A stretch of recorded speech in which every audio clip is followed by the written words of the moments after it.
After a 13-year absence, the international stars and supercars of the Pirelli World Challenge return to the glorious Pacific Northwest and Portland International Raceway.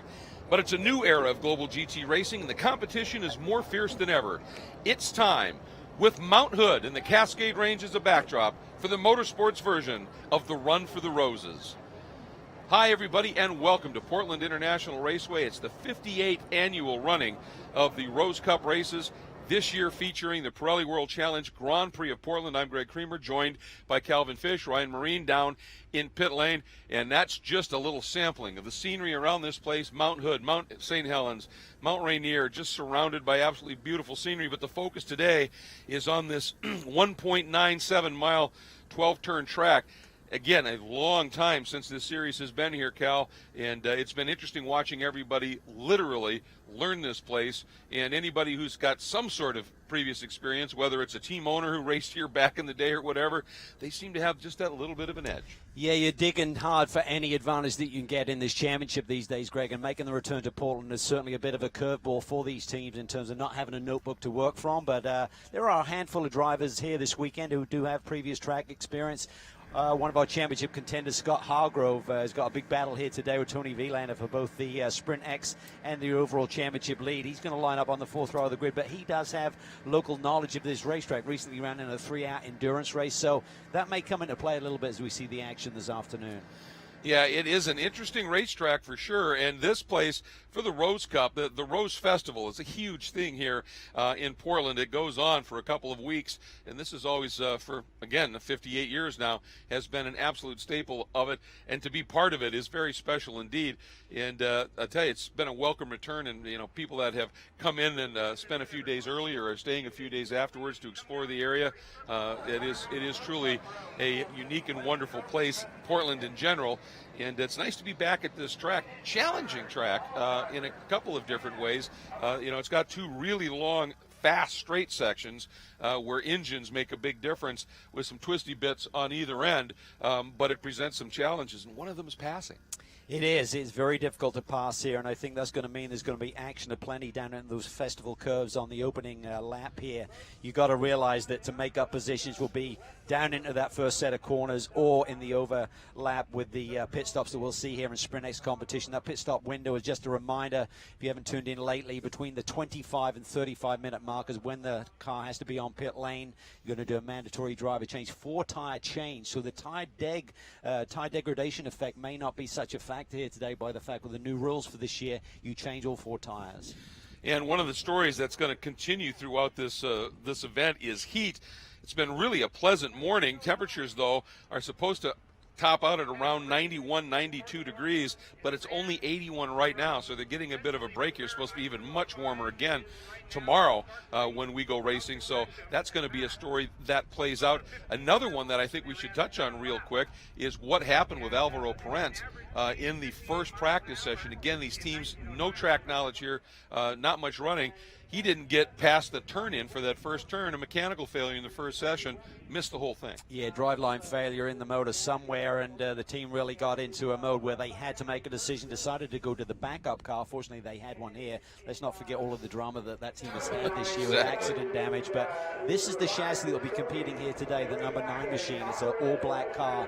It's the car that had all of the drama at St. Petersburg, the opening weekend of our championship season, where Parente had 2 incidents that weekend, a minor incident in the first race, then a big mechanical failure in race 2. The chassis was written off. That car's been rebuilt. I was here, fortunately, for media rides here on Thursday, and they switched to that backup car for he and Andy Suchek for this weekend. Yeah, I talked to the Capex crew, and they said, that car as a show car, VIP ride car, that's history now. He said it's being brought in. And to be honest with you, I think it's one wicked looking hot rod in that all black. That just looks really sharp. Darth Vader. Exactly. The number 24 Porsche, Michael Christensen on the pole. Second, the Ferrari of Tony Vilander, Ferrari Ferry Motorsport. CRP Racing, Mercedes, a brilliant late lap by Daniel Morad, jumped it up into second for a little bit, ended up sitting into third. Then the first of the K-Pax Bentleys, fourth, that dark blue, light blue entry of recent pro graduate, the number 3 of Rodrigo Baptista. certainly, and his co-driver Maxime Soulet. Then the number 9, Alvaro Parente and Andy Suchek. Impressively, there's that car not having anywhere near the time. And take a look at the wing end plate there. At Road America, they got the 50th win for Capex Racing, an American program, but it was also the 50th win for Bentley for the Continental GT3, so they came up with that end plate with the British Bulldog with the American flag sunglasses. Yeah, it's a very cool shot, and it's a great team, and this is one of the teams, not under the Capex banner, but with Flying Lizard, who have quite a bit of experience here at Portland in the past with ALMS competition. Yeah, so they had something to draw on, certainly. On the pole in the Pro-Am category, the number 19, that is the True Speed Autosport vertical bridge and music movement. That is the Audi of Parker Chase, the 17-year-old who's been mega impressive, and of course Ryan Dial on pole in the GTM category, looking strong. Very strong. I mean, Parker Chase is now finding his feet. I think he started off the season a little bit intimidated by the competition and getting used to wringing the most out of a GT3 machine, but I tell you what, he is coming alive here mid-season, Greg, and to qualify on the 3rd row ahead of the Wolf Hensler driven in qualifying, at least FAF Motorsports number 96. That is an amazing achievement, and when Dial gets behind the wheel, you got to feel that he's going to be able to turn it up a little bit further. So be curious to see what they can come up with here this afternoon. Yeah, that's a huge accomplishment. Second in the Pro-Am category, the number 31 TR3 Racing Ferrari of Wei Lu, Vancouver resident, and Jeff Siegel. On the pole in the Am category, the car that's just dominated that this year, the 07 Hublot Alpha Prime Ferrari from Squadra Corsa Garage Italia, Martin Fuentes and Cesar Baccarella. Big story here, though, Cal. We get a couple of new entrants into the GT ranks, and it's welcome, and they're programs, I think, with a lot of potential. Yeah, it's cool to see. We've got a Ferrari from Vital Speed Motorsports in the 11th spot, Rich and Trevor Beck, local guys, and knows this racetrack very well, so it's great to see them on board. And also right alongside, actually, we're going to have Patrick Byrne, who's from Oregon and from Seattle. Seattle. So Seattle area, so he knows the racetrack well, teaming up with Guy Cosmo in a Lamborghini. So great to see those guys here, and they're dipping their toe in the water for potential further entries either later this season or maybe the 8 hour.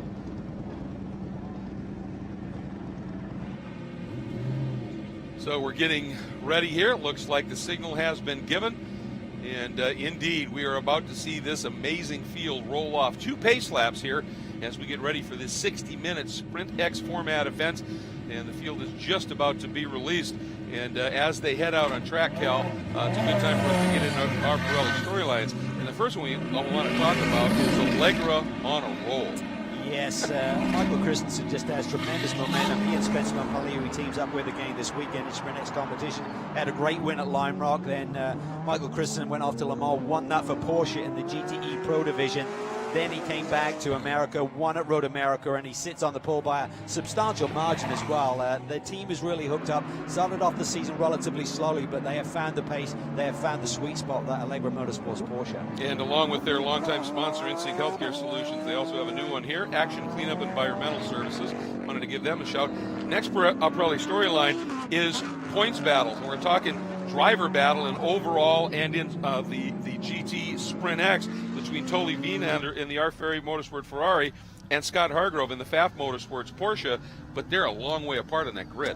Yes, I mean, you got Tony Wieland will start the R Ferry Motorsports Ferrari from the front row. Hargrove's car started by Walters back in position 7, row 4. 2 points separate those two guys in the overall championship. 10 points spread right now between Wielander and Molina over Hargrove and Hensler in the Sprint X world. But there's a great manufacturer battle going on as well between Ferrari and Porsche, separated by 1 point. There's a Ferrari and a Porsche on the front row. Yeah, absolutely. I was going to say, you thought that the driver points were close. Right. Manufacturer battle is intense.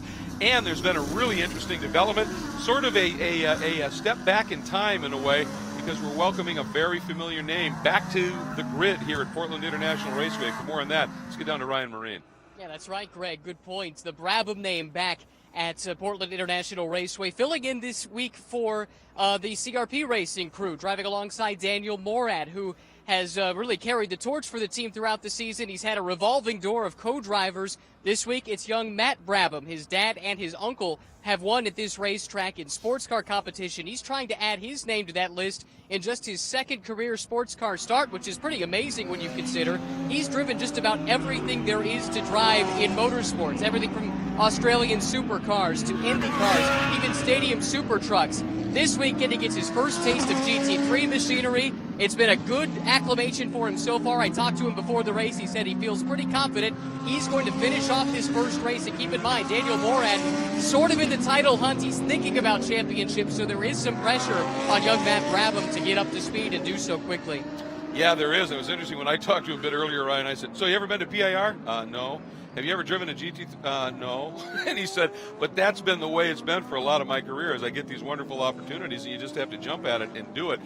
He said he did test a DTM car once as a young driver. He said, it's about the most similar thing that I've been able to find. And he said, I'm sort of drawing on that a little bit. I'm sure if you said, are you having fun, the answer would have been yes. Yes.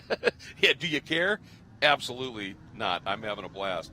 So again, we are now on our second safety and pace lap, and the instruction is that everybody, as they start to get down to the end of that long back straight here in what they call the S's, or turn 10, 11, which is one of my favorite pieces of racing real estate on the planet. The entry for these cars in that is so fast, and that's when they are starting to get ready to get lined up for the side-by-side rolling start. There is a look at Christensen, just a stunning lap in that car on the pole. Vilander, Morad, Baptista all alongside as we get ready to go racing. And I think there's been a lot of consternation about these race starts recently, so I think they're really going to try and control this, which is a perfect track to do it on. You've got this long run off the last corner all the way to the pretty late start-finish line, so expect this field to be pretty much in formation when they get through these last three corners and on that front straightaway. And we believe it could be a relatively late green flag here to try and preclude too much speed as they head into those first festival curves for the very first time. And that is an incredibly tight right-hander, then an even tighter left back on in those festival curves, and they have created some consternation over the years here. So here we go, Vilander letting him float out a little bit wide and onto this front straight, which also, as you can tell in the background, serves as a drag strip, so there's plenty of room for them to get going. But as you said, Cal, indications are they're going to make it a relatively late flag, and they've cautioned them, do not go until you see the green, and it happens now. Look at Parente to the inside in that black Darth Vader looking Bentley, looking for a way through. Vilander pushes Christensen to the apex. Christensen takes over. Vilander a little bit wide, maybe a nudge from Morad right behind him. Drama in the middle of the pack. Someone's around it. Maybe Patrick Byrne. I think that was. Nice recovery, however, in that Precision Performance Motorsports Lamborghini, and he gathers it up. But that little bit of argument going into the festival has given Christensen just that little bit of a break already, Cal. Pretty much the top six, how they qualified as they run right now, but Parente's putting on the pressure on his young teammate Baptista. And now they're working up toward a turn 7, hugely important corner as it leads onto the long, long, long back straight that winds just a little bit. We're getting a report the start is under review. We'll update you on that. But here they go through that sort of winding. It just sort of eases to the right for a while. And then here we go. First time into this great sequence of corners. Look at the entry speeds. Just amazing, particularly on relatively cold tires. I know it's a warm day here, but these tires aren't in their operating window just yet. Parente looking for a way through on his teammate between the two K-Pax Bentleys right there. And that's how quick a lap unfolds here at Portland International Raceway. And Baptista looked like he was a little concerned that Parente might try something. Went way to the right. And is he going to be able to get back into the queue? Ooh, big late move here. Is that Brisson trying to get down and around Parker Chase? That's a battle for position in class. It is. And look at this. Wolf Hensler has not had a great start in the car that he shares with one of our championship contenders, Scott Hargrove. Sort of an interesting dynamic, isn't it, here? As that's actually Yuki Hirata in that car, and it was a great move by Yuki to make that jump. But you've got the one car, the Porsche from Allegra, on pole by a substantial margin. Clearly, Taft was chasing this car a bit. Yeah, they really are. And late yesterday, they saw a shot towards the top of the timesheets, not overall quickest, but I think they were second or third in practice. So seemed like they had good pace yesterday. Must have missed it just a little bit in qualifying today. But Wolf Hensler has not had the best first lap, and now he's just got to be really patient here as we see a lot of dust kicked up through that high-speed chicane area. I think if you want to get through that section of track, you want to go. He's around. Baccarella just loses the rear end on that Hublot Ferrari as he turned that into the final corner, turn 12. I wonder if maybe dropped tires somewhere and they got there was dirtied that up. dust that had possibly. been kicked up just right in front of him, so maybe that was a little bit further into the corner than we initially saw it. And realized at the last second there that those posts were kind of embedded into that curbing, and wisely elected to go around it. But now he's got work to do. He's going to be way at the back. Another look at it. Oh, he's just wide. Yeah. I think there was dirt in the previous corners, and he just gets wide through there and ultimately loses the rear end. And there's nowhere to go. You can't straighten your hand. You've got to keep the steering input in, so you're essentially along for the ride. Did a nice job to keep it out of those tires and gathered it back up, back onto the track. As you can see, Christensen has that margin. Vilander has opened it up a little bit more now over Daniel Morad. And looks like Baptista has found a bit of speed. He's been able to ease away from Parente, and that has drawn him closer to the Orange de Vilbius Mercedes. Yeah, it's kind of two different worlds right now. Certainly Christensen, just as we saw in Race 2 at Road America, that Allegra Motorsports Porsche just comes alive so quickly. Vilander's hanging on to him right now. And Tony said they really want to use their tire strategy a little bit better than they did at Road America. Essentially, they have 4 brand new sets of Pirelli P0s to utilize, plus a carryover set for these race weekends. And he said we didn't have enough new rubber to really go for the charge late in the Road America weekend. So we actually saw them sit out some of the practice time yesterday, Greg. Yeah, they actually intentionally short-fueled the car so they wouldn't even be tempted to bolt on a set of fresh tires at the end of that second session to make sure they had what they needed for tires for these races. And there is a look at the Dane, Michael Christensen. Vilander looks like he's equalizing that just a little bit. This battle for third, though, is starting to heat up again. Yes, it is. And young Rodrigo Baptista, what a sensational star he is. Very quiet, unassuming young man, but behind the wheel, that's where he does his talking. Was stellar in GTS competition last year with the Flying Lizard Group. Many victories there in a Porsche Cayman, making the big jump to GT3. Initially in GTA competition, then he had the overall win with his teammate Maxime Soulet at VIR in this car, and eventually got pushed up to the pro category a little bit later. And has since proven that he absolutely belongs there with some great speed. As we talked about, out-qualifying Alvaro Parente. Is generally considered to be one of the best GT racers on the planet. Here's a look at the 19 now of Parker Chase, as he has solidified his lead in the Pro-Am category, but the big story might be Hensler behind him has not yet been able to find a way by. Yeah, well, he had to fight his way. Remember, he was behind Harada there for a little bit, so Hensler's now kind of on the charge, haven't made that position up, but Parker had gapped him a little bit during those first couple of laps. And in the Am-Am category, with the incident for the number 07 Hublot Ferrari, it is the number 63, that is the DXDT U Salco and Security National Mortgage Mercedes, David Eskew, who's got himself a pretty good run going here right now.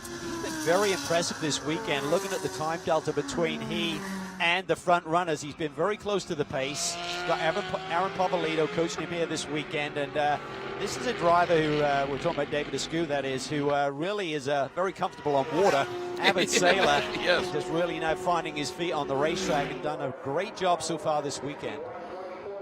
There's a look, but here another moment for the 07. Oh, Baccarella just getting it wrong again in that section of racetrack. And he's essentially in the extra pit lane entry road there. There's another pit lane for the support series off to the left-hand side here, so luckily for him there was that little bit of pavement to utilize.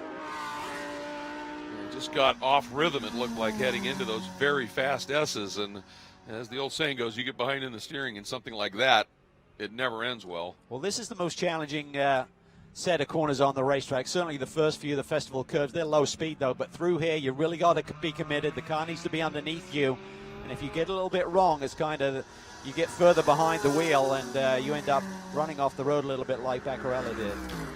By the way, you see Vilander looks a little closer to Christensen. There's a reason for that. He just turned a lap that was 0.2 faster than Christensen, and Tony Vilander looks like that Ferrari is feeling pretty good to him at this stage. Yes, I mean, a lot of it comes down, as we've discussed many times this season, Greg, your starting pressures. If you start with a slightly higher pressure, that will give you the performance early, but then they can overpressure, peak a little bit. So Tony's starting pressures may have been a little bit lower than Michael, but right now they're coming in, and he's putting the pressure on, as you see Michael bicycling there through the festival curves. Yeah, he's using all of that second apex curve for sure. We've been talking about the fact that the 96 Porsche seems to be struggling just a little bit. Ryan Marine, what are you hearing from pit lane? Well, checking in with Scott Hargrove, you were talking about him earlier, one of our championship protagonists, but it doesn't seem like it was the start that you guys were wanting with Wolf in the car. Have you heard anything from him on the radio about the way the car is handling and that start specifically? No, I haven't seen anything yet. We've been struggling a little bit with the car so far this weekend, but I think we got to kind of have it better for the race. I watched a replay of the start, and it looked like he got pushed a little wide after at the apex at 2, so not much he could have done there. But, we'll keep pushing. I know the FAF Motorsports car is fast. We just need to get clear track position, hopefully have a really good pit stop, and then I'm going to put my head down and see if we can get it up closer to the front. A little more work for you, but you don't seem daunted by the notion. Nothing we haven't done before. It's all good. Very good. Thank you very much. Cheers. That's Scott Hargrove, guys. Yeah, it is, and he brings a good point. He mentioned get a good lap in, and there's a reason for that. You have to have a good lap in this race because it establishes where you start tomorrow. Yes, it does. And Christensen responded to Wielander's fast lap and went fast. And now Wielander's taken that fast lap back again. So he's closed in on the leader. It's now just over a second. And with it, he would start from pole position tomorrow. And that's certainly something that Hargrove will have his sights on when he gets a new set of tires for his run towards the end of this race. He's got to lay down a quick lap, and that would allow him, he'll be the starting driver tomorrow, to be more to ball the pointy end of the grid. Look there at Wolf Hensler in the Castrol. That is the FAF Motorsports car. Also support from Carbon Marine. And, Wolf knows how to get a Porsche around a racetrack. So, as you can see, he's backed off a little bit for Parker. And I wonder if he's just trying to cool the Pirelli P0s just a little bit and then try and pick the pace back up again. It's Christensen still over Wielander, Morad third, Baptiste and Parente, the two Bentleys, fourth and fifth. Askew leading in the AM category with a solid run. Behind him on the track is the number 47. We saw that quick spin by Patrick Byrne, who gathered it right back up again and took off. Great addition to the championship. It's a team that has a huge amount of success in Lamborghini Super Trofeo racing and decided to come over and give this a try. And that black and red Lamborghini got a pretty good crew behind the wheel. Patrick Byrne, a lot of experience in this area, certainly, and Guy Cosmo is just superb. Yeah, I mean, they're a great driver pairing. I mean, Guy has been working with Patrick for many years from a coaching capacity, and now they're starting to team up on the racetrack. They won the Asian LMP3 championship last year. It was kind of a winter series, 17-18 championship. May go back and compete in that again this coming winter, but great to see them on board here. Certainly Patrick has had experience running with some of the team personnel that are entering this car this weekend, but he seems to be closing on David Askew pretty quickly here.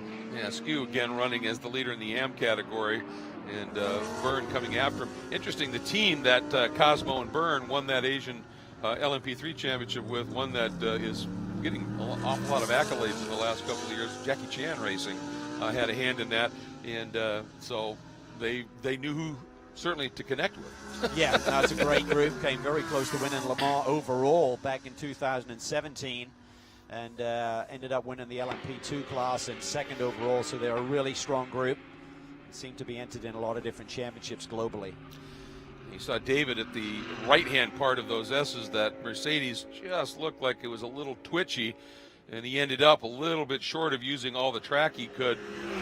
But it looked like he was able to get out of there well enough that Byrne not going to be close enough to try something here down into the festival. He got close, though. Yeah, he did. He's taken about half a second out of that gap each lap, so the Lamborghini looks really settled. Looks like they've got a good setup underneath it. Patrick knows the racetrack probably as well as anyone here in the field this weekend with some of the events that he's done over the years. Askew really quick through that section. Boy, isn't he? Yeah, car's really settled. Does a nice job. Of course, that Mercedes has that big V8 in the front, and it does get out of tight corners fairly well. Yeah, it does. He's got really nice torque, good linear delivery of the power. Now heads into this long, absolutely flat out, back straight as they call it here, but it just continues to wind until you set up for this set of corners. Let's see if he's a little bit more settled into it this time. Seems like he's looked good. got the welly down. Yeah, it sure did. Suddenly saw Patrick right there and has got on the pedals. And now Wolf Hensler has closed in just a little bit on Parker Chase, who's leading in the Pro-Am category. And I know we mentioned the 17-year-old part quite a bit, but it's impressive what he has been able to do after starting and doing a couple of partial seasons in GTS in the lightweight, super agile, quick Ginetta. This was a big step for him, and he's got a great coach, obviously, and mentor in Ryan Dial, but he really has done a job this year, and sits now 6th overall. It's pretty impressive. Well, it's a solid program. Got some really good people in place. Peter Barron on the box, great engineer, really good guy to have talking you through a race, keeping you in tune with the big picture, what's going on, what you need to be focused on. Ryan Dial, we know, will do a solid job when he gets behind the wheel, one of the quickest GT drivers out there. And this is very impressive for young Parker to be holding down a nice solid gap over essentially a Porsche factory driver, even though Wolf's status there in the Porsche ranks has changed a little bit over the last year as he starts to get involved with different roles for the manufacturer, but he's still put here by Porsche to try and hand them a championship. And you look back, the next car behind Wolf, quite a ways back, is the car second in the Pro-Am category. And I mean, the margin at this stage back to that car from Parker, you're looking at something on the order of 6 seconds. The white Ferrari right there, the number 31 in the hands of Vancouver, Canada's Wei Lu. And these guys, they had a really, really stout opening weekend when they showed up at Circuit of the Americas. Looks like going on with the front splitter, possibly. Looks like that outer, the lip has been bent down. As you see on the left side, there's like that the little pin fence. that's, I think they call the fence off the front splitter. Looks like he may have got involved because he was right in the middle of all that action there that happened on the opening lap into the festival curves. I'm not sure if he just bashed that a little bit, maybe affecting the aero balance, the front end grip that he's being delivered, particularly in a corner like this. Yeah. Well, it's giving just you that stability. Yeah, to the right side is just flattened down from the fence that you look at the left side there. Yep, and without that, the aero just spills off the side of it, so you lose a tremendous amount of effect, I would think. He did, however, was able to get around Yuki Hirata in the Dream Racing Lamborghini right behind him, the Ace 1 machine. And Wei Lu doing a superb job, Ferrari at Vancouver. And this is kind of a nice story that Ferrari, this is the first time they've actually got into sponsoring professional racing on any level. So certainly appreciate them doing that and bringing Wei Lu, and his co-driver Jeff Siegel had an overall pole this year. So this car and this driver duo is pretty strong. Actually looks like there's a little more of a wrinkle to the side of that whole right side, doesn't it?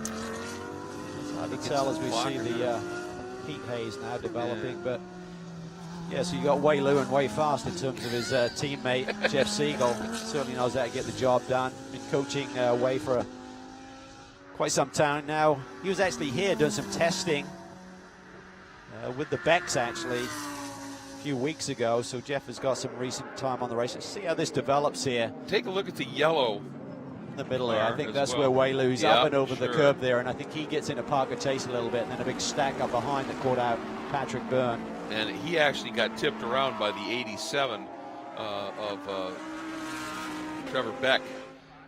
Uh-oh. And that's the number Bentley, 9. That's Parente. Oh, boy. Wow. You see the opticoat in the back of that car. He's nosed into the barriers, the tire barriers. See if we can figure out what happened, but and you saw he just got it to restart. See if he can get it backed out. See if we can take a look at what happened. Down into 10-11, just gets it a little bit wrong right in the middle of the corner. High commitment corner there, and just try to save it. Gets it a little bit wrong, and there is contact there. So we get that front end pulled out. Have to see what sort of splitter damage and nose damage he has to that car. Rear mistake by Alvaro Parente, certainly taking the pressure off his teammate, and with it, of course, caution here. We're not in the pit stop window just yet. We're about 8 minutes shy of that. And if there is a caution, if it lasts a while, they can shift the window. But, I mean, you would think if we are full course caution, get hooked up, back them out, and it should be a fairly quick cleanup. But yeah, you don't see that kind of a mistake. And being somebody who's got a bit of a connection to the corner marshals or the flaggers and communicators that work the corners out there, he wasn't even all the way around yet, and that yellow flag was out. That was sharp. I mean, that you got traffic coming at a huge rate of speed, and letting them know immediately that something has happened here.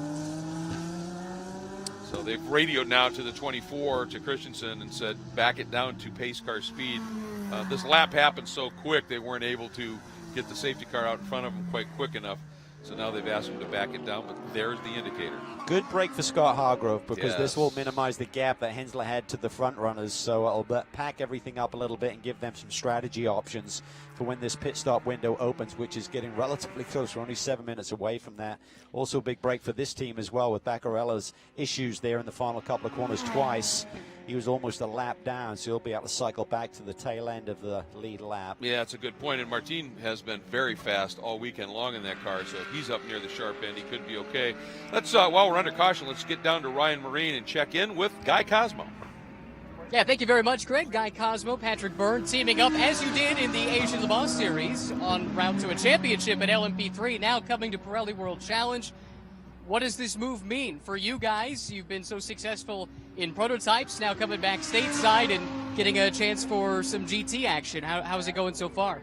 Yeah, it's going great. You know, we love GT racing. Pirelli World Challenge has been such an iconic series for so many years, and the competition here is fierce. We found the opportunity to work with Sonny and the team here at PPM and, embrace their relationship with Lamborghini and come give this a try. We're having a great experience so far. We love being here in Portland. It's a home race for Patrick, and it's a track that I haven't been to in many, many years, since early in my sports car career. So, this is a test to see what we think of the series, what we think of the GT3 racing compared to what we've been doing lately, but we're looking forward to a good weekend. What are the early returns of that test, dipping your toes in the water here in PWC? Yeah, so far we like what we see, This is race one. We just need to kind of see how the race falls out, see how the whole thing goes for the officiating, the competition, BOP, all of these things that are factors in being competitive in a weekend. But it's a competitive environment. We're great. We're glad to be here. We're thankful for the opportunity to be able to do it. And PPM is doing a great job for us. What does this full course yellow do for your strategy? Well, it gives Patrick the opportunity to catch back up. He had a little bit of contact at turn 2 on the start. He put him into a spin. He lost a bunch of a gap there to the rest of the field. So this will catch him back up. The car that spun him, it's friends of ours. Unfortunately, they got penalized, but, it's part of the deal. So feel bad for the Becks there, but they'll be back in the hunt as well. Everybody will group up. We have a chance to get some more green flag racing in before we do the driver change. And once I get in, I'm doing my thing and going to the front. Great to have you in the World Challenge paddock, Guy. Good to see you here. Really appreciate it. Thanks. And for all of the success that Guy's had as his career's progressed, one thing about him has never changed. Always the most stylish eyewear. That's right. He's a stylish guy and get the job done behind the wheel. Yes, he can. Loving the family life. I think his young son is now 2 years old, and he's really enjoying that. There's a look at that Precision Performance Motorsports machine. And just that quick, we anticipated it would be a greatly expedited fix here to get Alvaro moved and cleared. We're going green next time by start finish, so we'll have some 4, probably 3 minutes by the time we go to green. A quick 3-minute sprint to the pit window. Yes, and be curious to see what happens there in terms of who ducks in. Hensler may take the opportunity to get Hargrove in quickly and see if they can get some really quick outlaps by Scott Hargrove. I mean, the ability to do an undercut or an overcut in terms of undercuts coming in early, as I just described there, or just staying out on the hotter tires, trying to establish a gap, so then when you do your pit stop, see the major damage there to the front end of that Bentley. And the pit stop delta, there's a minimum time you have to spend in pit lane, which this weekend is 72 seconds, Greg. So it's essentially 45 seconds to get the driver change and the tire change done. The remainder of is the time that it takes to traverse down pit lane. And they round down when it's just a smidge over, which I like, because it's like let's get the pressure on. Let's put these crews to the test.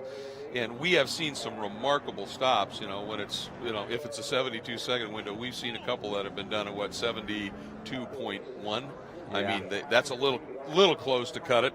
But you don't want it to be into the 73s or you're going to lose a spot or two. Yeah, for sure. And I spoke to Tony Vilander about that yesterday, and he said we've really got to work better on these pit stop deltas. We lost collectively about 6 seconds at the last Sprint X round. And we are green again, as looking at the repair work on the front of that car. And this, see what this does for Vilander. See if he can maintain a little bit closer position. Obviously, you know, even if you're not thinking I'm going to get by him here before we do our stop, the closer you are, the more apt you are if you execute a really fast stop to maybe be able to jump him. Yeah, and looking at the clock, these leaders probably got to do 3 laps before the pit stop window will open for them. I think they're going to be pretty close to the mark after 2 more laps as to whether that would be indeed an opportunity to dive in. I think they're going to need 3 laps here, so it's going to be hammer down time. If you can just create any sort of gap and make the job a little bit easier for your crews and your teammate, you're going to do it right now. Christensen wasting no time, as you would imagine. Vilander staying right with him. They both gapped Murad just a little bit here with Baptista right there, then Chase and Hensler. Yeah, but you see the gap, for example, to Hensler there in the 6th position. He's a lot closer to the leaders, and that'll put a big smile on Scott Hargrove's face. And if they can nail the stop, that certainly gives them an opportunity here. Somebody in front of them bobbles a little bit, and then it's just down to Hargrove. And let's keep in mind, obviously, as this race is progressing, you're going with a new set of tires, whether it's sticker, whether it's scrubbed or whatever, but they're certainly getting information left and right from the driver that's on board right now, and making maybe, you know, right before the stop, make a little tire pressure adjustment just to try and find that extra little bit of speed. For sure, and for these guys, they don't care about using these tires up, so whatever they got left in the bag, they're going to be tipping it out right now in terms of performance. Interesting, those 2 different lines right there that are used by Christensen and Vilander into turn 6. Christensen a much wider arc through the corner. Vilander just gets right down to the apex. Watch for that true speed team as well. We talked about Peter Barron being on the box. I think he's one of the sharpest minds up and down pit lane in terms of strategy and execution. So he'll be looking to try and leap around some of these cars that are immediately in front of Parker Chase and try and give Ryan DL slightly better track position. Keep giving away our secrets, Cal. Pit window will open next time by, as I imagine it's going to be 3 laps. So this is 2 laps after the restart. They'll need to complete that 3rd lap. Difference in the rules this year, they want to give the leader the first opportunity to pit. This year, as soon as the 25-minute mark hits, anyone can hit pit lane. So you could have someone deeper in the pack who makes the first pit stop. Be interesting to see when that window opens if everybody has cleared pit in. I'm going to guess that they probably will have. Yeah. With that reset, I think the whole field will have to wait. Vilander, he really wants to get close. He knows the team are trying to fine-tune their pit stops as well. Look at how different their turn-ins are into 6. Yeah, very different there.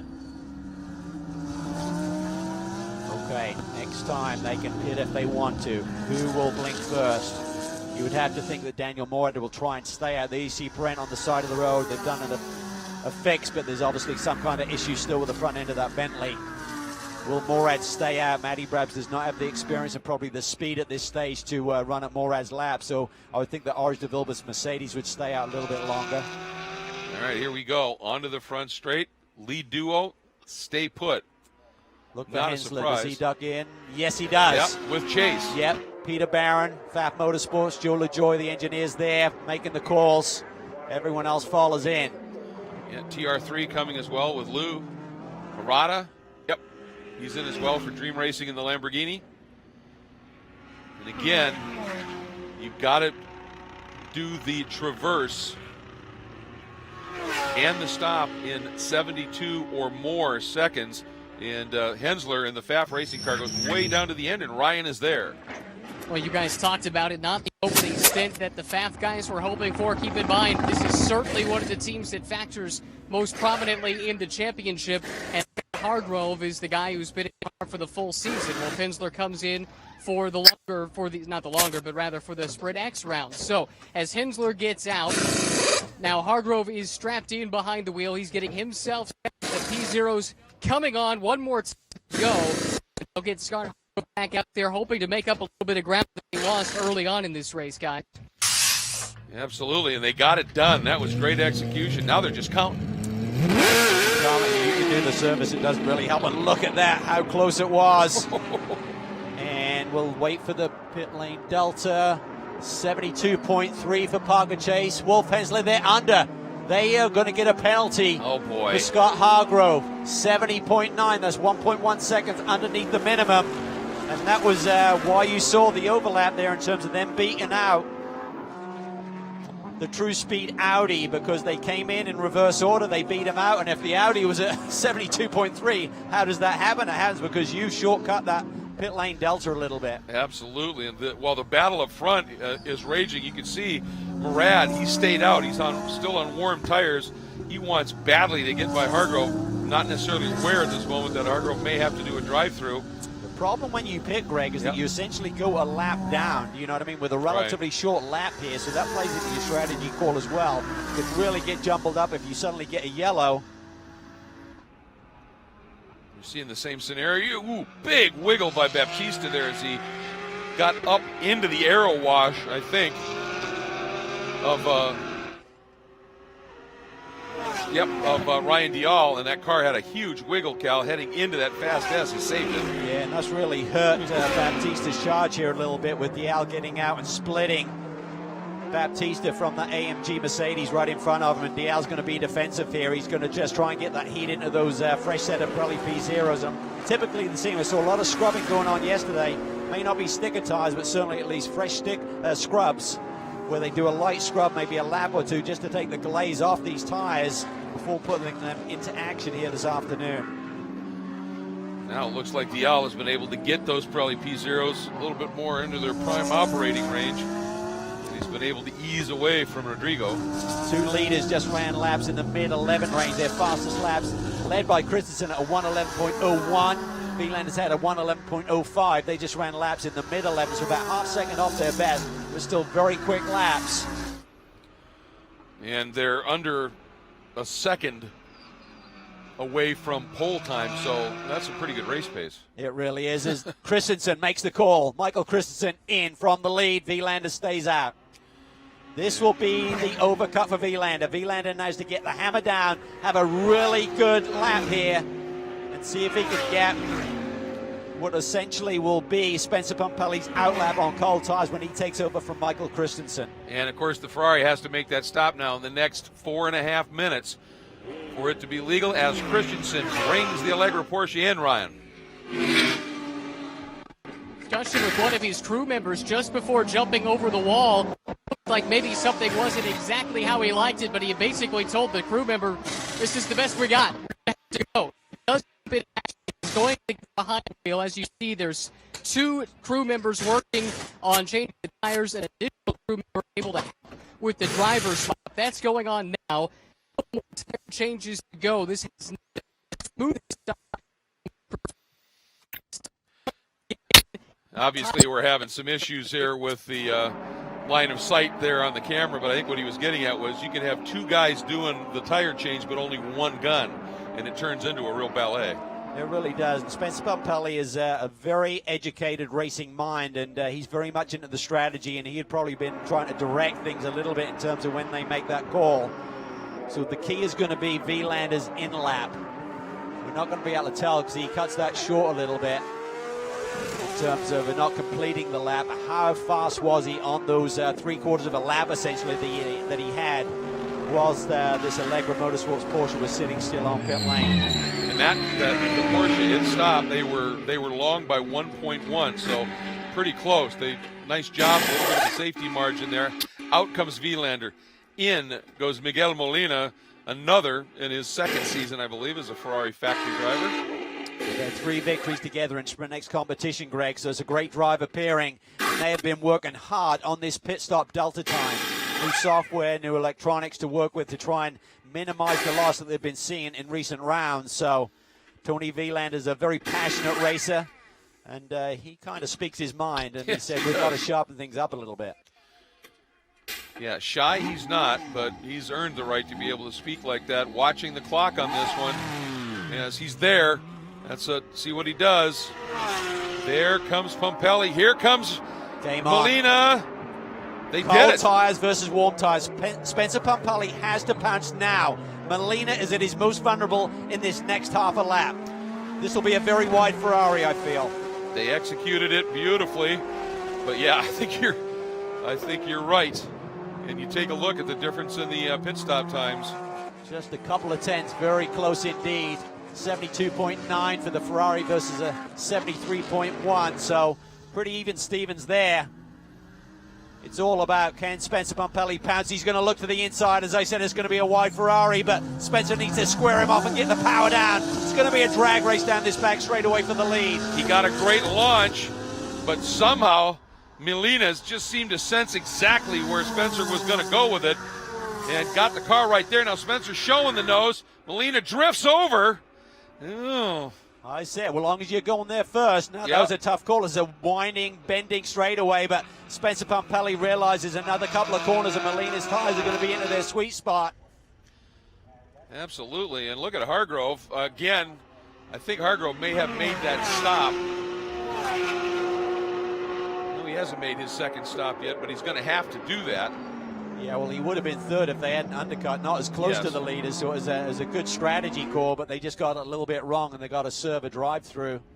Now in from the lead, late in the window, comes Baptista. Yeah, essentially Hargrove's about 1.1 seconds closer to those leaders than he needed to be. Yeah, exactly. And unfortunately, that was a drive-through, and when you figure the stop itself is 45 seconds when you're stationary, you can do the math. And that's what he'll lose, plus the slowing down and exiting out. The good news for Baptista is Molina, by defending like that, will have slowed both these leaders down a little bit, and that may give Baptista and the K-Pax crew an opportunity to get Soule out very close to these leaders. Check in with Ryan. Out here now with the K-Pax guys go to work. Interesting, these right-hand drive Bentleys, that might be an advantage for the driver change. Easier to get out, and you don't have to worry about stepping over the air hose, which we've seen several teams dealing with throughout this race so far. But as you mentioned, impressive opening stint from Rodrigo Baptista, recently promoted to the professional ranks, the top GT class. Maxime Soule behind the wheel. He had it fired up. It stopped. He's making the cut gesture across his neck, and now the crew going to work underneath the hood. A lot of smoke coming up that Bentley Continental GT3, and what a disastrous season this has proven to be for K-Pax. They had an engine issue on their other car, which brought them to the backup, as we discussed earlier, for Alvaro Parente and Andy Soucek, and now perhaps something similar as Maxime Soule climbs out of the Bentley dejectedly. This day appears to be over way too soon, guys. Wow. Just as I was thinking they're going to be close to the lead as the car does not move after that pit stop. Yeah, it looked like it started up, but then you could see there was an unusual plume of smoke, and then it just stopped, and you could see Baptista talking to Soule there, and just unbelievable because he'd had such a superb run. Well, it's such, it could just be a coincidence, but they had that engine issue yesterday with the 9 machine, which is a very big surprise. Never had a situation like that, and suddenly this car having a problem. Hargrove stays out there. I'm not sure they're going to give him many more laps to pay his price, pay the penalty. When he does make that trip down pit lane, it's going to promote Ryan Dial right into the mix. Yeah, it absolutely will. And Molina essentially leading from Christensen. This car has not yet, he did not pit. That's David Askew in that Security National Mortgage DXDT Racing. Mercedes did not pit. And even though you're doing the race solo, you still have to pit. You've got to pit, you've got to do the tire change. And that has created an issue here for sure. Well, it certainly gets you on the camera, that's for sure. Yeah, that's true. The race, so many different strategies around, but they just missed it a little bit. Unfortunately, he's having a nice solid run here today, and this will take away his chance of getting that class victory, unfortunately. And he had opportunity for it, obviously, with the issues for Fuentes and Baccarella when he had those 2 offs. And then the vital speed, that number 87 yellow Ferrari. Wonder if there was radio communication issues and maybe they weren't aware of it until it was too late. And that's what you need to do. You need to do some radio check. A couple of laps before you got to make that mandatory stop. Make sure there is communication between you and the driver. David, unless he has a clock on board, will not know exactly when that window is opening. And before you can get like the old traditional pit board out over the wall, you've missed it. So maybe it's a radio issue. That's a very good point. I mean, you've got to be prepared for eventualities that do happen here. Yeah, you'd typically give a countdown, probably 3 laps to your pit stop window, 2 laps, 1 lap, and try and make sure you're getting the affirmative from the two-way radio communication with the driver behind the wheel. All right, let's get down to the pit lane again with Ryan Marine. An update on CRP Racing, guys. Daniel Morad, very impressive in his opening stint, qualified 3rd, ran up towards the front until the pit stop. Matt Brabham now behind the wheel, and unfortunately he slipped all the way back to 8th. Slow pit stop for the CRP Racing guys. The right rear in particular took about 20-25 seconds just to get seated, and once they got that, they still had another tire to get done. So a very lengthy pit stop, unfortunately, and a lot of ground to make up for young Matt Brabham in his first GT3 race. Yeah, they lost 20 seconds, basically a 92-second start versus 72. There's been a lot of team personnel changes there at CRP over the last couple of events, and talking to young Daniel Morad this weekend, he said, we've got some new crew. We hope that the pit stop gets executed correctly. It may not have been a crew issue. It could have just been a technical issue with one of the wheels or the studs or something, but either way, disappointing for Matty Brabs to suddenly be taken out of the thick of the action. Yeah, and they were fighting. They were in it, obviously. And behind him now is Martin Fuentes in that 07, the Hublot Alpha Prime Ferrari. And Martin, I mentioned it earlier here, that he has been extremely fast, often up in the top 5 overall in the practice sessions. And we'll see just what he's able to do here at this stage. Laid down his fastest lap, a 1:11.599 on the previous lap. And that's only a half second off fastest lap of the day, which is a 1:11.01 by Christensen. Well, he is certainly capable, no question of that, as they head into turn 6. Up front, Molina, Pompelli. Hargrove still has not made that stop. Then you've got, obviously, leading in the AM category, Ryan Dial having taken over from Parker Chase. And then Jeff Siegel now, that number 31 Ferrari. But that's not a huge margin, Cal, a couple of seconds. That's good battle between two awfully stout drivers. Yeah, it really is. And, Molina's certainly been a great fit. He and Tony, even though they're Ferrari factory drivers, he and Tony Vilander hadn't really teamed up together in the same car until this Sprint X Championship season, but they found chemistry immediately. They like a similar race car, and both guys very much on top of their game as Martin really closes in on Matty Brabs right there. Boy, Molina just set an exceptional lap, didn't he? It was a 1:10.9. Yeah, that's getting it done. Whew, that's impressive. 1:11.3 for Pompelli behind him, so that gapped him by another 0.4. Yeah, and pole once again was a 1:10.17. So, yeah, that's an impressive race lap here. There's Spencer. That Ferrari is really hooked up. We noticed it through the winding, curvy stuff through 5 through 7 earlier in the race with Tony Vilander and Christensen, and even coming through that section there. Looks like Molina's car just hugs the road a little bit tighter, not having to widen, open up his hands and use such a wide radius. They've got the car dialed in. And on a short track, I mean, if you can get it and just keep it a little bit more pinned to the apex around a corner, it's just a shorter distance you traverse. That helps. Yes. I mean, every little bit. You're not eating up as much road, and it's going to be quicker as long as you're not scrubbing speed. And now we see Hargrove. He is going to be fit to be tied after this one. I mean, it wasn't close. I mean, over a second is a little bit of a mistake for that team who's been sensational this year. Really impressed that whole group there, led by Steve Bottolotti and Joe LaJoy, the engineer. Swept the opening rounds, came out of the box so strong, Greg. Remember, Hargrove had that practice incident where he tore off the suspension, bounced back onto the front row, and swept the weekend. And we thought, boy, oh boy, what a performance. But since that time, even though they've been very much in the mix, have yet to see victory lane again, despite knocking on the door. But that's the pressure. They realized they had to execute right down to the 10th, and they just cut it way too close. Yeah, absolutely. And he came out and he was in a good position. Track-wise, thinking I'm in good shape here, and then you get the radio call that no, we were too short, and that just has to play with the driver's psyche a little bit when you thought, now, boy, we're in the hunt. Speaking of hunting, look at Fuentes there trying to figure out a way by Matt Brabham. Well, Matty's going to be no pushover, even though he's relatively new to GT competition. As Ryan said, only his second start in a GT car. He's a great racer. A lot of heritage there with his dad, Jeff, having won here. His uncle, David, having won here. Young Matty Brabham is a young star of the future for sure.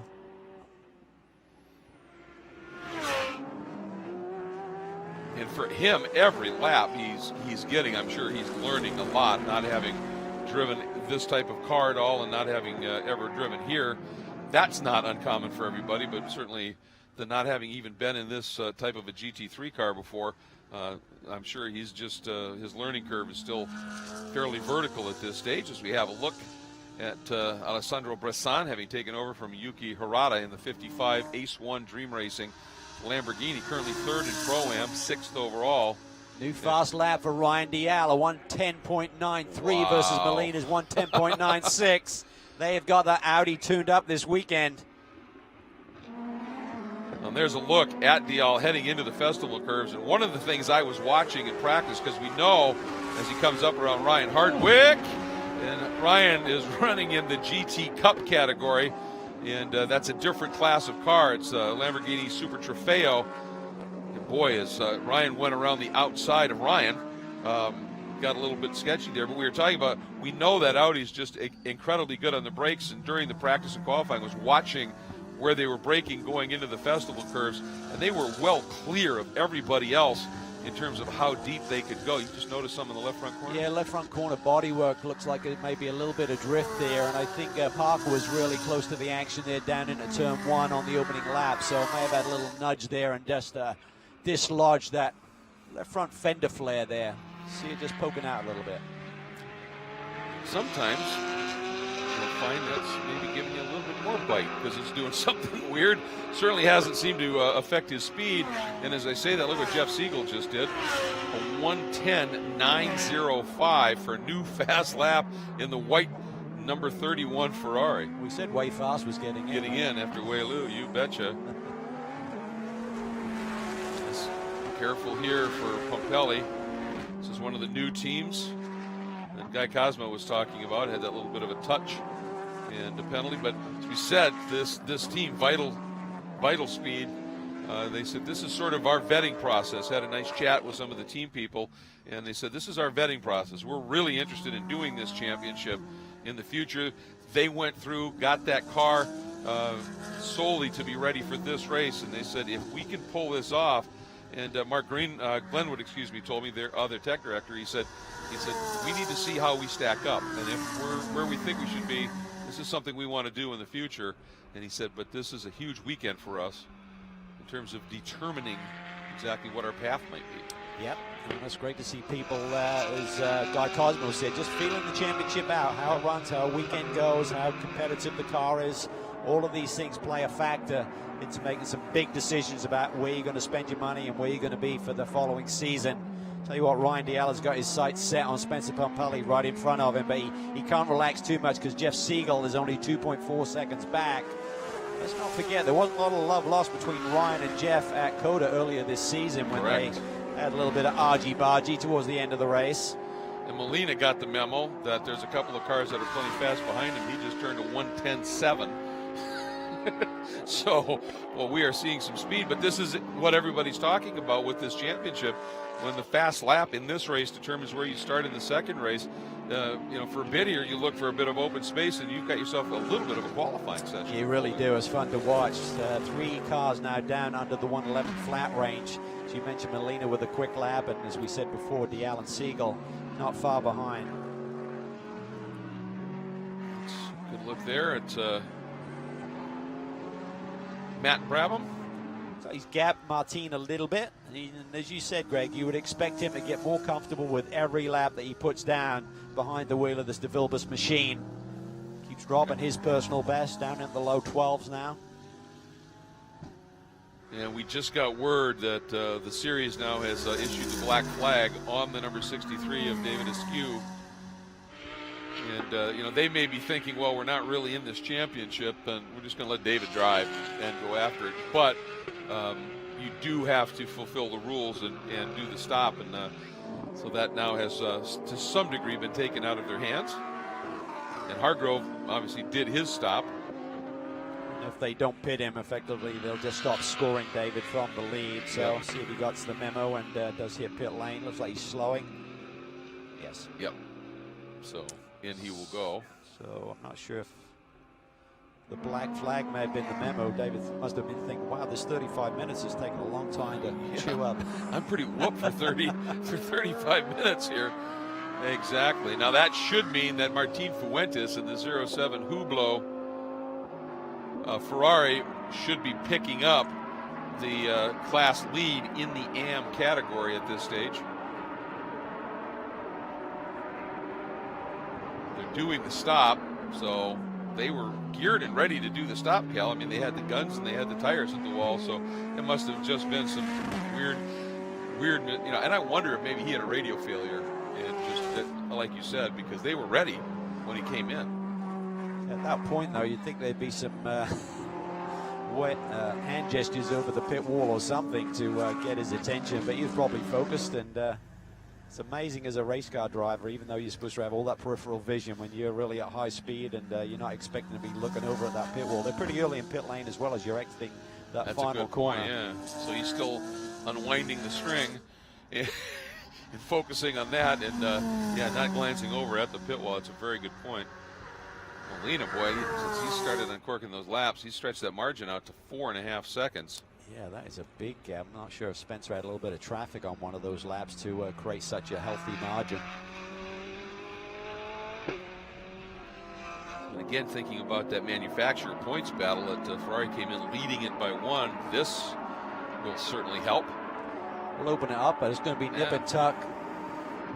Ryan Dial, the gap between he and Pompelli is coming down just a little bit, about a tenth a lap. Ryan just lapping marginally quicker than Pompelli, but Siegel is lapping quicker than Dial. So we could have a little 3-car battle here for second position as this compresses in the last 10 minutes or so. Looking back here, yeah, Fuentes still within 2 seconds of Brabham at this stage if he can find just a little bit more pace. Fuentes just laid down his personal best at 1:11.4. They get into that battle for second. Siegel is about 3.8 seconds behind Pompelli for second, so probably a bit of a stretch to think that he's going to get there and be battling for that runner-up position, but have to wait and see if Dial can close the gap, and then if Spencer has to get defensive and compromise his line and speed. Now, not to play devil's advocate here, but for the number 63, did that stop. The car's really light on fuel, and those tires that just went on are going to be really fresh. Yeah. You know, well, hey, maybe Ryan's got some information for us on the plan for the number 63. What happened? Well, I checked in with the team, and it was pretty simple. No radio communication. So, as a consequence, they couldn't tell him to come in. They tried the old-fashioned method, sent out a signboard. That wasn't enough either. So, ultimately, it was the black flag that was necessary to bring him in. All right, and he's coming in again. Now, this is actually to serve the penalty for not pitting in the required pit window. So that just sort of sometimes dominoes, doesn't it? It just stacks. You know, you miss one thing and then you get penalized and have to suffer a little bit more with a drive-through penalty. But that's all part of a learning curve. And you were spot on. Radio issue. Yeah, well, it just seemed a bit strange, and I think with this wide front straightaway as you're coming off that final corner, I mean, I truly believe, and haven't been there myself, maybe he just didn't catch the pit board that was being hung out to him as well. You look down, there's a really wide front straightaway, so you're a long way from that pit wall. And the flag is, I think as a team, I would have had them, the series, throw a black flag as just a communication, not even if he deserved to be black flag. Give him the black flag. We've lost radio communication. We need to get him in. The question is whether they just waited to the in-lap to tell him to pit or whether they are aware of it ahead of time. Well, that's the thing, and I think, you know, that's one of those things that they learned something there, and I think your solution to the problem is, you know, when you got 5 minutes before that pit window opens, start chatting, make sure that everything's working, and if not, come up with a plan. They will in the future. Yep, you never stop learning in this game. You put it in the old notebook and hope that one day it will pay you back in terms of someone else having similar issues in front of you and you take advantage of it. Meanwhile, Molina, that lead has come down a little. Come down by about 4/10, but I think he's in management mode right now. with Pumpelly, but how's that battle for third shaping up? Yeah, it's looking tighter. Siegel's got the gap down to Dial down to 1.4. And the gap between Dial and Pumpelly has remained about the same, just under 2 seconds. Siegel's the guy who seems to have pace, not compared to Molina's pace, right. But of the 3 following cars, Siegel probably a little bit quicker than anyone at this stage of the race. But time is not his friend right now, as you can see, just 8 minutes to go. And for Hargrove, sitting in 6th overall, yes, he's 3rd in the Pro class, but when you're running in the Pro division, you get scored on overall finishing position, and he's got to find somehow about 4.5 seconds if he wants to get to Brazan to try and pick up another couple of points. Yeah, and unfortunately with those guys dipping into the 110s, I'm looking at his time, 111.08. He's probably going to be 3rd row of the grid, which is not going to please him either. So another frustrating day for Scott Hargrove. Yeah, especially when you've got the guy you're battling with in the points on pole with a car that just looks impressive. Martin there really deep on the brakes. This will be his 7th class win of the year if he can bring it home here today. Certainly he's having another strong season on the back of that 2016 GTA Championship. Yep. Yeah, he absolutely ruled the roost that year. He's going to run the Sprint X stuff last year, and then they had that early crash at VIR with Stefan Johansson. Yep. And that scuttled that program, and he went and did a lot of Ferrari Challenge racing and put together this program for this year. He missed us. He did. So we missed him. Well, we didn't miss him. We missed his coffee. He's very charismatic and great to have him in our paddock, and a real talent. To see him running so close to some of these Ferrari factory drivers in terms of pace is really, really good. Taking a look here and just watching Matt Brabham's times. I mean, that last lap, he ran a little quicker than Hargrove did. Now that'll change this time up, but he's really starting, I think, to settle in to this car. Yeah, he is. He just ran a 1:11.8. Yep. Which is only 3/10 off of what young Daniel Morad ran earlier in this race. So that's really impressive. That'll give that group a lot of confidence for tomorrow, even though they're not going to have a stunning starting position. I think the time delta between the two drivers will be minimal with that little bit of experience for Matty Brabs. And a good look there at the number 27 of Ryan Hardwick in the Dream Racing First Farm Lamborghini Super Trofeo Huracan. Close-up look of Matt Brab. You see the number 7 on the side, indicating his current track position overall. That's a great tool that they've implemented here. That, for us? Yeah, for us, for us, for fans, to be able to look and see where you're running in the overall order, certainly. And, a little bit wide there, and now he's starting to find the edge. He's starting to push more and more and more, as you do as a young stud of a driver. It's like, okay, that I can find a bit more, and then he started to overstep the mark there, heading in that high speed turn 10, 11. Yeah, I wonder, remember at the start of the show, Ryan Rain talked about that he's been driving those Speed Energy off-road trucks and the jumps and all that, and he maybe just went to that boat for a minute. Yeah, he's not going to be intimidated with a little bit of dust, is he? No. Under 5 left to go in this 7th round of the GT Sprint X Championship here in the return to Portland International Raceway. Battle is heating up for second. Dial has got within 8/10 of Spencer Pumpelly, and bringing Siegel with him. That is close, yep. So, yeah, great to see Brabham, as Ryan said, back here. Had the pleasure of watching his uncle David and Jan Magnussen put on an absolutely stellar show in the early 2000s in an American Le Mans Series race up against the Audis when they were in that Panos Roadster. There is the battle for second. We're looking at it right second, there. Third, fourth. I thought it was a bit of a stretch to start saying there'll be a battle like this at the end of the race, but certainly Pumpelly's backed up a little bit. And Dial has brought Siegel with him as we're looking them weave their way through this back section of the racetrack. And Siegel is the one with the real pace. You look, Pumpelly had a 1:11.5, Dial a 1:11.4, Siegel a 1:11.1 on that last lap. Tell me one thing about drivers, though. Ryan Dial will not forget the incident at Coda, and neither will Jeff Siegel. He was very apologetic. The team from True Speed did not want to hear it, however, so I think any move he attempts, if he gets close enough to Ryan Dial, I would think would need to be really clean. Jeff Siegel is a good, solid driver, very fast, and I think he didn't like getting involved in that incident, and he's not going to try and grab a position and risk taking Ryan out. It's interesting how those things suddenly come back to you several months down the road. That's true. Eventually you'll be racing that guy again. And if you do them a favor, they remember that. Maybe not as likely as if you do them a disservice. But they tend to sometimes remember the favor. They do. Pirelli has responded. Yeah. And, within a few hundreds of each other, this trio. So time may be on Spencer's side if he is struggling a bit with the balance of that race car. And they may have been super aggressive on the tire pressure setup for Spencer too, in terms of, okay, we're in this battle for the Ferrari, we've got to get him, we've got to try and beat him out, and they may have got aggressive here, and that may be why Spencer's backing up a little bit late in the going. And you got to give extra kudos, I think, to Jeff Siegel because of that damaged fence on that splitter. You've got to believe he's not got quite as effective the aero on the nose of that car. Then you get in the wash of the car in front of you, and it gets minimized even more, but he seems to have the speed. I don't know if Molina's controlling the gap, but it's suddenly down to 3.5 seconds. Like, wow, that Ferrari was in the picture, and I didn't see it in the picture before. There's the leader right there. Yeah. We're in the same frame at times. 2 minutes even to go. 112.1 compared to a 110.7 is his fastest Molina's last lap. Let's see what he does here. And Pompelli at that 111.5.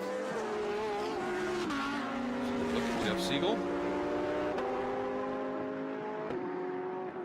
Spends a lot of time. He's not a Ferrari factory driver, but I've said over the years that he's sort of an ersatz one. He spent so much time working with Ferrari Challenge people as coaching.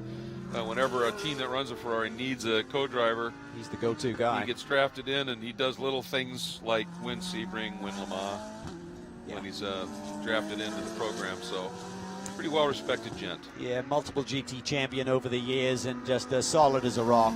Makes very few mistakes, always quick, and great to work with if you're an amateur driver who's trying to learn the trade. He will teach it to you. Has some great driver tools now with his onboard data and all those sort of things. Has a big simulator program that he runs down in Florida as well. Knows all of the tricks of the trade to get a team and a driver up to speed. That he does. And speaking of up to speed, the white flag flies. So for Molina, one more lap, and you can see in the background there, again, Dial has closed up a bit on the back of Pompelli. That margin back down to under a second, Cal. Yep, no, it is tight, but Spencer seems to have the pace to keep Dial right there.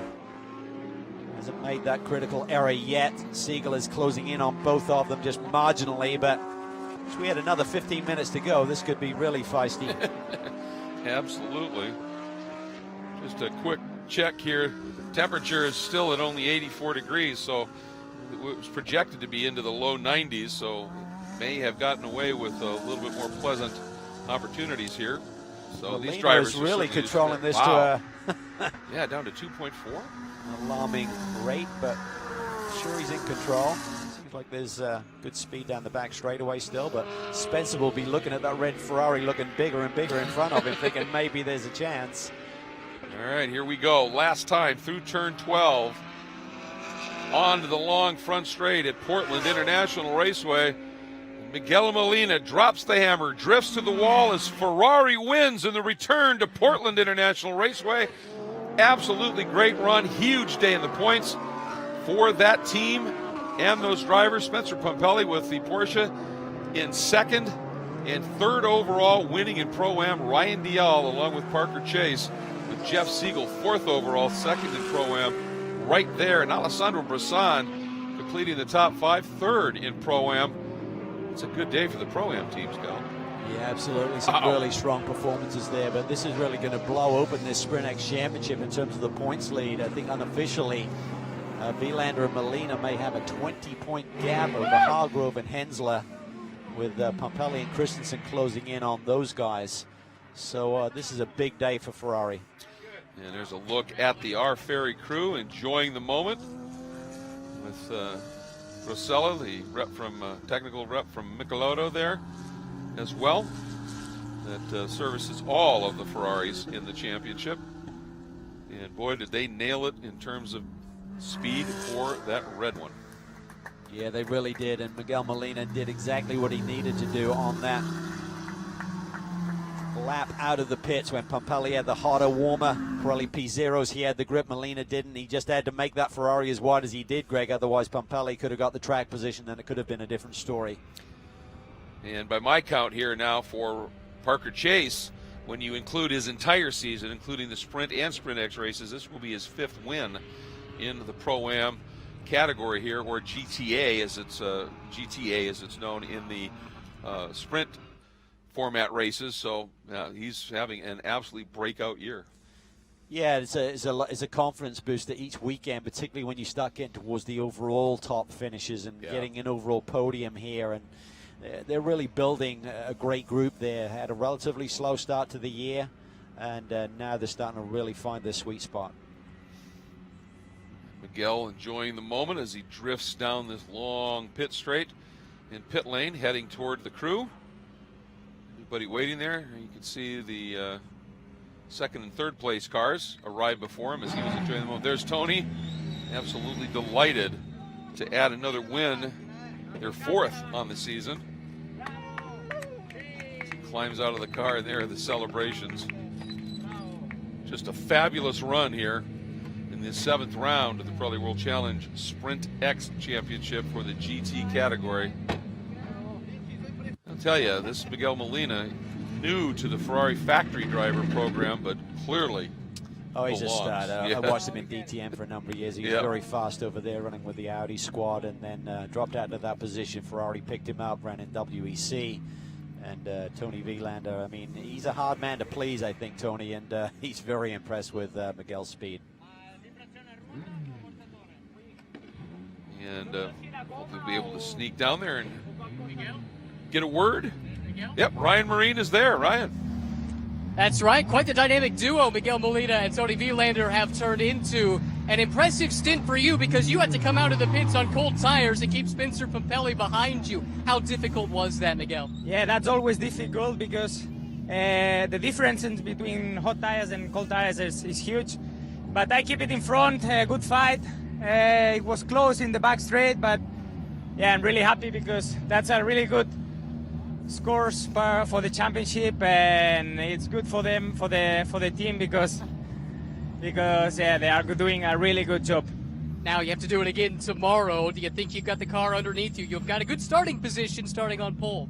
Yeah, for sure. It's also helping to start in front row in pole position for tomorrow. So we'll try to keep going, and but at least today we have a win, and that's the important thing. Congratulations. Thank you. Yep, just an absolutely superb drive, no question about it. And don't mean to keep harping on this, but tomorrow they run in mid-afternoon, and the temperature is now projected, just been looking at that, to be possibly 98 degrees. So a whole different type of race that's going to be unfolding. There is a look at the overall unofficial results. And again, that 3rd place finish for the top of the Pro-Am ranks, 4th and 5th, 2nd and 3rd in the Pro-Am ranks. A big day, but the story there, Cal, as you point out, might be in 6th. Yeah, certainly Scott Hargrove is going to be bitterly disappointed with that run here in terms of just getting that pit lane delta time a little bit off. And we've been talking about just what a season Parker Chase has had, but he's also mentored by Ryan Dial, and today, 3rd overall winning in the Pro-Am category, Ryan. That's right, just as Greg said, 3rd overall, so on the overall podium, but also you find yourself winners in class. Parker Chase, this has been a year of growth for you. You feel like you're hitting your stride here at the midpoint of the season? Oh, yeah, most definitely. Ever since Canada, something's just ticked, and we've been on a really good roll, and Ryan's helping it on. I think I've improved a lot since St. Pete, so yeah, definitely I'm feeling a lot better in the car than I did at the beginning of the year, so hopefully we can keep this momentum rolling into tomorrow and the rest of the year. Ryan, you've been in the coach role. You've been watching him as he develops. Did you expect this run of form? Did you see this one coming? Yeah, I did. Like you said, a couple of races ago, things started clicking. I think it was around about Virginia in my head that he just started making less mistakes and then starting to push me harder, and then we started pushing each other. But the car was great, so thank you to everybody in the team and a lot of people from Vertical Bridge here cheering us on. So it was a good weekend and good for the points also in Sprint X. Great win today. Congratulations. And of course, by rule, the dynamic is whoever finishes the first race has to start the second race, and that means Parker will be finishing the race tomorrow. And I wanted to throw something out to you. We've been talking about the downforce as we take a look at those Pro-Am unofficial results, the downforce quotient versus the straight line speed deal. When it gets wickedly hot out there, it tends to get greasy, and when the air gets that hot, it loses aero effectiveness because it's not as dense. I wonder if that Audi's going to be an awfully good weapon tomorrow in that heat. I think it will be, and it's going to be a fascinating battle. We saw just 3 guys under the 111 range, the guys who finished first, third, and fourth. So I think between those guys, they could really have a fascinating battle. That Ferrari looks quick, though. I mean, Molina is really a stud.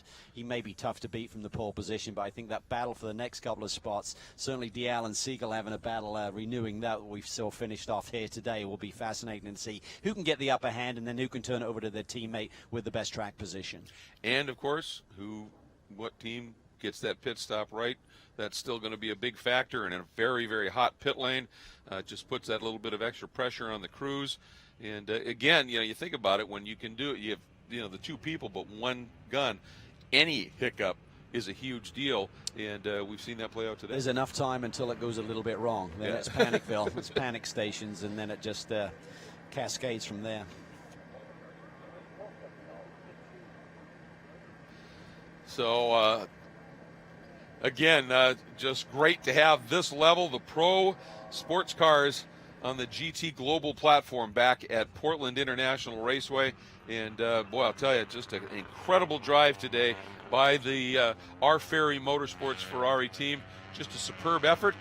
We want to remind you, of course, that, first of all, I want to thank you, let's put it that way, for always tuning in here, whether you're joining us online at the world-challenge.com stream video site or joining us on SiriusXM.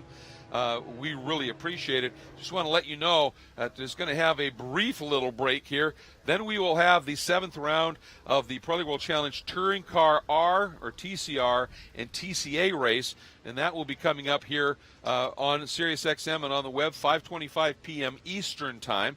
And then we will finish the day out at 7:40 p.m. Eastern Time with the 7th round of the Sprint X GTS Championship, and that is a huge field in that category and staggeringly close. In one of the practice sessions, I think the top 19 were covered by less than a second.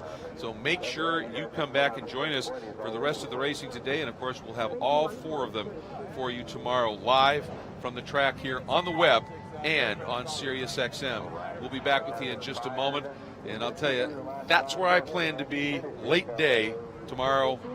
Is on top of Mount Hood at Timberline Lodge having a sandwich. It's gorgeous around here. See you in a bit.